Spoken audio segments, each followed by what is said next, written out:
ဖျားရှင်ကိုတိုင်တော်မှတေချာဆန်းစစ်ပြီးယုံတဲ့မှယုံပါငါဖျားပြောတဲ့ဆိုတိုင်းမယုံပါနဲ့တဲ့တဘာဝလွန်ဖြစ်ရလားစာရေးသူအမှားလားဒီနှစ်ချက်စဉ်းစားစရာပေါ့မှတ်တမ်းပြုသူတွေဘာသာပြန်တဲ့သူတွေအပေါ်မှာလည်းမူတည်တာပေါ့တဲ့ဒီမှန်ကဖျားဟောသုဝနာတာမဇတ်တော်ကိုရှောင်ပြောင်ပြီးပြောဆိုထားတဲ့အတွက်ဦးစင်တုတ်ပြန်ပြီးပြောဆိုထားတဲ့ပို့ထဲမှာလာမှန်ထားတာပါနော်ငါဖျားပြောတိုင်းလေမယုံပါနဲ့ဆိုတဲ့စကားဟာဘယ်ကနေပေါ်ပေါက်လာတာပါလဲသိပါသလားကေတမုဒိတုတ်မှာဗုဒ္ဓဘာသာဝင်မဟုတ်တဲ့ဘာသာခြားတွေဖြစ်တဲ့ကာလာမတွေအတွက်ဟောတဲ့တရားကိုအတိတ်ပဲဖွင့်ဆိုရာကနေအယူအဆမှားပြီးပေါ်ပေါက်လာတဲ့စကားအမှားကြီးဖြစ်တယ်ဖျားဟောမဟုတ်ဘူးနော်အဲ့ဒီတုတ်မှာကြည့်လိုက်ပါမာပိဋကတံပရာနေနလို့ဆိုထားတယ်ကျမ်းဂန်ကပြောတိုင်းလဲမယုံပါနဲ့တဲ့ကျမ်းဂန်ကပြောတိုင်းလဲမယုံပါနဲ့ဆိုတာဟာဖျားဟောကျမ်းဂန်ကိုပြောတာမဟုတ်ဘူး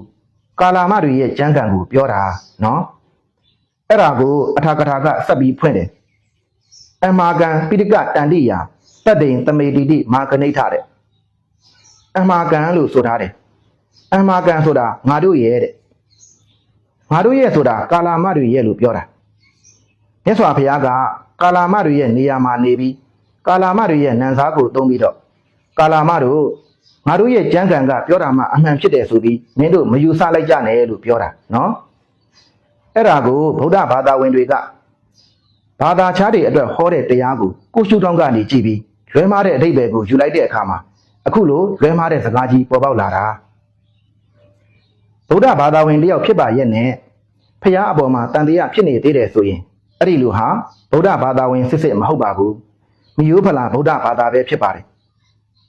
နောက်ပြီးတော့သုဝနာတာမဇတ်တော်ဆိုတာဟာ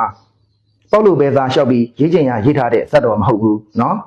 သင်္ကာယနာ6ကြိမ်တိုင်တိုင်တင်ပြီးအတည်ပြုထားတဲ့ဇတ်တော်ဖြစ်တယ်အဲ့ဒါကိုလည်းသိအောင်လေ့လာပါလို့ပြောချင်ပါတယ်နော်